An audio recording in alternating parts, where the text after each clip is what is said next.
Hello friends, आज हम start करने वाले इलेक्ट्रोस्टैटिक पोटेंशियल एंड कैपेसिटेंस का एक क्विक रिवीजन, जिससे आप लोगों ने जो भी पढ़ा एक बार रिवाइज हो जाए। ठीक है, तो स्टार्ट करते सबसे पहला टॉपिक हमारा पोटेंशियल डिफरेंस। अच्छा, पोटेंशियल डिफरेंस क्या होता है? एक पॉइंट चार्ज को किसी दूसरे पॉइंट चार्ज के पास लेके जाएंगे या एक फील्ड से दूसरी फील्ड तक ले जाएंगे किसी चार्ज पार्टिकल को, तो वहां पे जो पोटेंशियल का डिफरेंस आएगा उसको क्या बोलते हैं? Potential difference. और पोटेंशियल डिफरेंस का फॉर्मूला क्या होता है? Work done upon charge.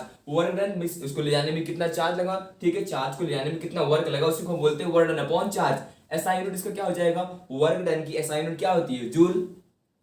Charge क्या हो जाएगा? कूलम। क्या हो जाएगा? जूल पर कूलम। अच्छा, जूल पर कूलम को और क्या लिख सकते हैं हम लोग? न्यूटन मीटर लिख सकते हैं। क्या लिख सकते हैं? Newton meter. तो क्या हो जाएगा? न्यूटन मीटर पर कूलम। ये हो गया हमारा potential difference, that is work done upon charge. Next आ गया हमारा electric potential due to point charge. Electric potential क्या होगा? पॉइंट चार्ज के द्वारा। ठीक है, अच्छा इलेक्ट्रिक पोटेंशियल की बात करते हैं। हम इलेक्ट्रिक पोटेंशियल को किससे डिनोट करते हैं? इलेक्ट्रिक पोटेंशियल को V से डिनोट किया जाता है। तो पॉइंट चार्ज की बात की जाए तो फॉर्मूला क्या होता है? V equals to 1/4 pi epsilon naught Q upon R। क्या होता है? 1/4 pi epsilon naught Q upon R। यहाँ पे डेरिवेशन नहीं करने वाले हैं क्योंकि इस समय हमको क्विक रिवीजन करना है, बस फॉर्मूले को एक बार रिवाइज करेंगे। ठीक है, जहां पे जो पोटेंशियल इलेक्ट्रिक पोटेंशियल होता है वो डिस्टेंस से इनवर्सली रिलेटेड होता है। ठीक है, तो कई बार इसमें क्वेश्चन पूछता है क्या इलेक्ट्रिक पोटेंशियल और डिफरेंस क्या डिफरेंस है। देखो, दोनों की अगर SI यूनिट की बात करें, दोनों की SI यूनिट क्या होती है? वोल्ट। क्या होती है? वोल्ट होती है। ठीक है, और ये स्केलर क्वांटिटी होता है। इलेक्ट्रिक पोटेंशियल डिफरेंस की बात करें या फिर इलेक्ट्रिक पोटेंशियल की, ये कैसा है? Scalar quantity. ठीक है, next is our electric potential due to dipole. Electric potential dipole के द्वारा कितना होगा? अच्छा, डाइपोल क्या होता है? डाइपोल कहने का मतलब है कि दो पॉइंट चार्ज हुए, दोनों का मैग्नीट्यूड सेम होगा लेकिन अपोजिट साइन होगा, और एक डिस्टेंस हम लोग लिखते हैं 2a से सेपरेट होगा, या फिर कह सकते हो एक डिस्टेंस r से सेपरेट होंगे। ठीक है, तो वहां से हम लोग इलेक्ट्रिक डाइपोल को p से डिनोट करते हैं। उसकी फॉर्म लिखा है v equals to 1/4 pi epsilon naught p cos theta upon r square. ये p क्या है? डाइपोल मूवमेंट होता है। p क्या होता है? डाइपोल मूवमेंट होता है। ठीक है, यहाँ पे दो पॉइंट आती है। दो पॉइंट क्या आता है? एक होता है हमारा एक्सियल के लिए पूछा जाता है, एक पूछा था इक्वेटोरियल के लिए पूछा था। ठीक है, अगर हम बात करें एक्सियल के लिए, ठीक है, तो याद रखना है एक्सियल की बात की जाएगी, जो हमारा cos थीटा आएगा वो या तो 0 होगा या तो 180 डिग्री होगा, अगर एक्सियल के बारे में पूछा जाएगा। ठीक है, सबको पता होगा cos 0 कितना होता है? cos 0 1 होता है। तो फॉर्मूला क्या आ जाएगा? 1/4 pi epsilon naught p upon r square. ये किसका फॉर्मूला होगा? Electric potential at N axial point. Axial point पे इलेक्ट्रिक पोटेंशियल इतना ही होगा। ठीक है, अगर हम बात करें इक्वेटोरियल के लिए, इक्वेटोरियल के लिए cos थीटा कितना आ जाएगा? cos थीटा हमारा हो जाएगा 90। ठीक है, इक्वेटोरियल की पॉइंट की बात की जा रही है, तो आप अगर हम लोग cos को रखते हैं 90, तो cos 90 कितना होता है? 0। तो याद रखना v अगर पूछा जाए इक्वेटोरियल पे तो कितना होता है? 0। Electric potential at N axial point कितना होता है? 1/4 pi epsilon naught p upon r square. Equatorial पे कितना होता है? 0 के बराबर होता है। ठीक है, नेक्स्ट अगला टॉपिक देखते क्या है? Electric potential due to group of point charge. Number of point charge है, ठीक है, तो वहां पर क्या हो गया? यहाँ पर क्या होता है? सुपरपोजिशन का केस हो गया। ठीक है, means number of point charge लग रहे हैं तो इलेक्ट्रिक पोटेंशियल क्या होगा?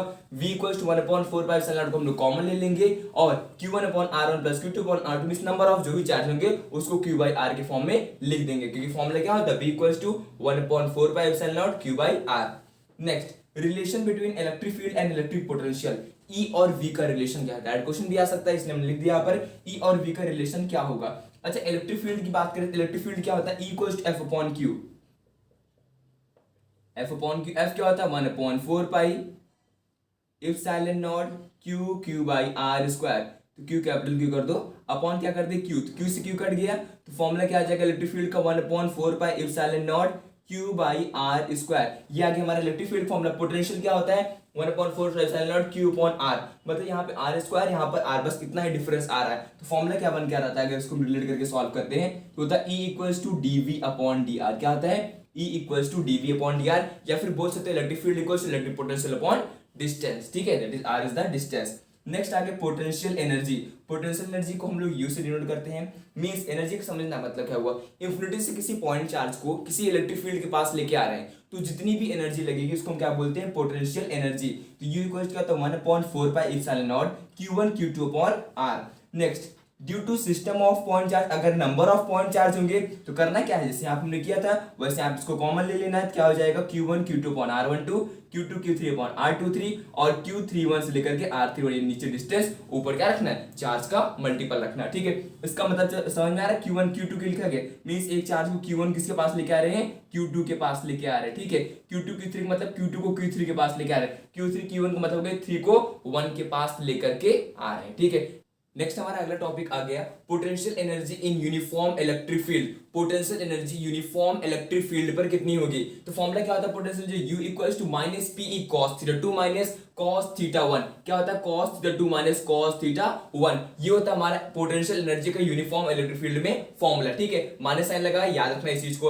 अब देखो यहाँ पे कंडीशन क्या होती है, कहां से न्यूमेरिकल बन सकते हैं, कहां से एमसीक्यूज आ सकता है, उसके बारे में बात करते हैं। देखो कंडीशन क्या होती है, अगर थीटा हमने 0 कर दिया, यहाँ पर जो थीटा है एक कंडीशन लेते हैं, यहाँ पर एक थीटा को 90 कर देना है। ठीक है, दूसरे थीटा के मतलब माइनस पीई कॉस थीटा के सिर्फ फॉर्मूला क्या होगा हमारा, माइनस पीई कॉस थीटा, क्योंकि कॉस 90 को हम लेकर क्या कर देंगे 0, फॉर्मूला क्या आएगा माइनस पीई कॉस थीटा। वहां से जो दूसरा वाला थीटा है, थीटा को हम अगर कर दिया 0, तो थीटा को 0 करेंगे तो कॉस 0 कितना होता है, कॉस 0 कितना होता है, कॉस 0 1 होता है। ठीक है, तो यहाँ पे u कितना हो जाएगा हमारा मिनिमम, और फॉर्मूला क्या बनकर आएगा, माइनस पीई बन जाएगा। क्या बन जाएगा फॉर्मूला, माइनस पीई बन जाएगा। ये जो माइनस पीई की कंडीशन होती है पोटेंशियल एनर्जी की, इसको हम बोलते हैं कि ये स्टेबल इक्विलिब्रियम में। ठीक है, दूसरी कंडीशन क्या है, जब थीटा इक्वल्स टू 180 कर देंगे तो वहां पे क्या होता है, u हमारा मैक्सिमम हो जाएगा। क्यों मैक्सिमम हो जाएगा, क्योंकि याद रखना है थीटा इक्वल्स टू यहाँ पे रख देंगे तो फॉर्मूला अगर हम यहाँ पे रख देते हैं 180, तो किस में आ जाएगा, ये प्लस में आ जाएगा, क्या आ जाएगा, प्लस पीई हो जाएगा। और ये कैसी कंडीशन होती है, अनस्टेबल इक्विलिब्रियम की कंडीशन होती है। तो कई बच्चों के दिमाग में ये भी घूम रहा होगा कि वो 90 पर क्या होगा। ठीक है, अगर हम लोग थीटा को 90 पर रखते हैं तो cos 90 कितना होता है, 0 होता है, तो पोटेंशियल एनर्जी उस केस में क्या होगी, 0 के इक्वल होगी। ठीक है, आगे बढ़ते हैं। Electrostatic shielding, the phenomena of making a region free from electric field, एक ऐसा फिनोमिना जिससे किसी भी रीजन को इलेक्ट्रोस्टैटिक फोर्स से या इलेक्ट्रोस्टैटिक फील्ड से फ्री कर सके। ठीक है, मींस वहां पर ये फील्ड नहीं लगेगी। ठीक है, अब इसका यूज कहां पर होता है, इस एग्जांपल के लिए अगर मान लेते हैं कहीं हम लोग जा रहे हैं, ठीक है, वहां पर बिजली गिरती है, तो हम कार के अंदर अगर बैठ जाते हैं तो वहां पर हमको हम बिल्कुल सेफ रहेंगे, कोई प्रॉब्लम नहीं होगी। क्यों ऐसा होगा, क्योंकि अगर बिजली मान लो गिरती तो कार की बॉडी के ऊपर जाएगी, तो बॉडी के ऊपर से क्या होगी, होलो सरफेस है ना, होलो सरफेस अंदर हम बैठे हुए हैं, तो होलो सरफेस से ही निकल करके बाहर चली जाएगी, हम अंदर रहेंगे, बिल्कुल सेफ रहेंगे, हमको कुछ नहीं होगा। ठीक है, ये एग्जाम्पल, ये एप्लीकेशन बहुत ज्यादा जो सेंसिटिव इक्विपमेंट होती है उनको सेव करने के लिए इसका यूज किया जाता है, इलेक्ट्रोस्टैटिक शील्डिंग का। नेक्स्ट आगे capacitance of a conductor. Capacitance क्या होता है, चार्ज अपॉन पोटेंशियल। फॉर्मूला क्या होता है इसका, चार्ज अपॉन पोटेंशियल। तो चार्ज क्या होता है Q, पोटेंशियल क्या होता है V। अगर हम बात करें इसके साइन रूट, क्या हो जाएगा, चार्ज का साइन रूट वो कूलम हो जाएगा। पोटेंशियल क्या होता है, वोल्ट, अभी थोड़ी देर पहले हमने बताया था। और इसकी एक यूनिट और लिखते हैं फैराड, जो कि बहुत ही बड़ी यूनिट है। अब इसकी यूनिट बहुत ही बड़ी है तो किसके फॉर्म में क्वेश्चन पूछते हैं, पूछेंगे मिली फैराड क्या होता है, तो याद रखना 1 मिली फैराड कितना होता है, 10⁻³ माइक्रो फैराड पूछा है कितना होगा, 10⁻⁶। पीको फैराड पूछा है कि कितना होगा, 10⁻12। कितना होगा पीको फैराड, 10⁻12 होगा। नेक्स्ट, स्फेरिकल कंडक्टर के लिए कैपेसिटेंस का फॉर्मूला क्या आएगा, क्या होता है 4 पाई एप्सिलॉन नॉट आर। अच्छा, एप्सिलॉन नॉट क्या होता है, परमिटिविटी ऑफ फ्री स्पेस। क्या होता है, permittivity of free space. Value कितनी होती है 8.85 × 10⁻12। नेक्स्ट आते हैं पैरेलल प्लेट कैपेसिटर का फॉर्मूला। पैरेलल प्लेट कैपेसिटर कहने का मतलब एक तरीके से इस कैपेसिटर रखा गया, एक यहाँ पर रखा गया है, इसके पास पॉजिटिव चार्ज है और इसके पास नेगेटिव चार्ज है। तो यहाँ पर पैरेलल प्लेट की बात करें, क्या होगा formula, C = epsilon not A/D। Formula क्या आएगा, एप्सिलॉन नॉट A/D।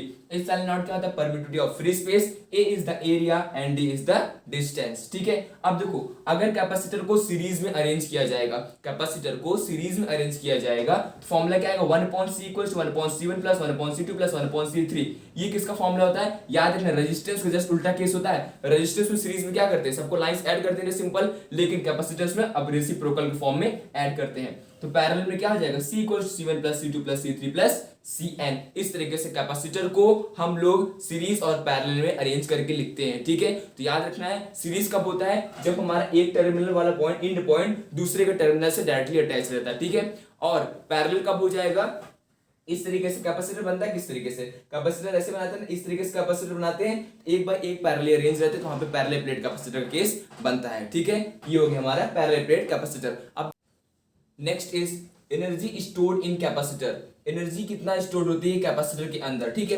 तो कैपेसिटर ने इसके बारे में भी बता दिया कैपेसिटर क्या होता है, ठीक है। इसके बारे में देखते हैं इसमें कितनी एनर्जी स्टोर होती है। तो फॉर्मूला क्या होता है, U equals to half C V square. Formula क्या होता है, हाफ सी वी स्क्वायर। याद रखना सी क्या हमारे पास कैपेसिटर जो होगा उसको कैपेसिटेंस लिखेंगे, V is the potential, potential का स्क्वायर, ठीक है। अब देखो यहाँ पर क्या होता है, इसको हम इस तरीके से लिख सकते हैं हाफ क्यू स्क्वायर अपॉन सी, मतलब हाफ क्यू स्क्वायर अपॉन सी के फॉर्म में भी इसको हम लोग लिख सकते हैं। और क्या तरीका है, हाफ क्यू इंटू वी। हमने अलग अलग फॉर्म क्यों लिखा, कई बार क्वेश्चन में क्या होती है, मान लो सी वी दिया तो ये फॉर्मूला लगा लोगे, क्यू और सी दिया गया तो ये फॉर्मूला लगा लोगे, क्यू और वी दिया गया तो ये फॉर्मूला लगा लेंगे। मींस इस तरीके से अलग अलग फॉर्म से लोग एनर्जी स्टोर्ड कैपेसिटर में फाइंड आउट कर सकते हैं। नेक्स्ट आगे energy density. Energy density U equals to half epsilon naught E square. Epsilon naught के बारे में हमने अभी बताया था। परमिटिविटी ऑफ फ्री स्पेस होती है E is the electric field. ये किसका formula, energy density, energy density find करने का फॉर्मूला है, ठीक है। नेक्स्ट आगे parallel plate capacitor with dielectric slab. पहले प्लेट कैपेसिटर हमने बताया था इस तरीके से था, पहले प्लेट कैपेसिटर, इसके बीच में अगर एक डाई इलेक्ट्रिक स्लैब रख दिया गया तो वहां पर कैपेसिटेंस कितना होता है। तो कैपेसिटेंस का फॉर्मूला क्या आता है, C equals to epsilon naught A upon D minus T bracket में 1 और माइनस 1 अपॉन K। ये क्या होता है, पहले प्लेट कैपेसिटर के लिए डाई इलेक्ट्रिक स्लैब उसके अंदर रखा गया है तो कैपेसिटेंस का फॉर्मूला होगा, ठीक है। नेक्स्ट आता है इलेक्ट्रिक ससेसिबिलिटी। इलेक्ट्रिक ससेसिबिलिटी कैसे आता है, जो पोलराइजेशन होता है। पोलराइजेशन क्या होता है, तो पॉजिटिव और नेगेटिव चार्ज जो अट्रैक्शन होता है, ठीक है, तो वहां पर चार्ज मूव करते हैं तो वहां पर उसको बोलते हैं पोलराइजेशन हो रहा है, ठीक है। तो polarisation is directly proportional to electric field, electric field के डायरेक्टली प्रोपोर्शनल होता है। यहाँ पे पोलराइजेशन इक्वल्स क्या हो जाएगा, एप्सिलॉन नॉट काई ई, ठीक है। ये जो हमारा होता है काई, इसको बोलते हैं काई, ठीक है, यहाँ पे CHI, ठीक है। ये क्या होता है P upon epsilon naught E। Formula क्या होता है, इसको अलग कर लोगे यहाँ से, क्या हो जाएगा P upon epsilon naught E।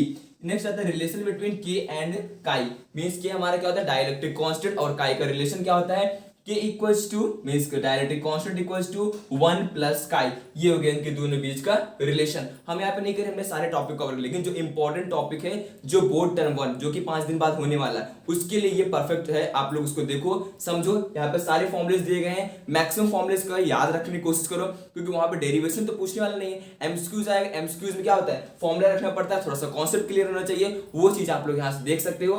जो भी फॉर्मुला नहीं आया उसके लिए सॉरी, लेकिन जो भी फॉर्मुलास है उसको अच्छे से प्रिपेयर कर लेना है, ठीक है। Thanks and best of luck for your board examination.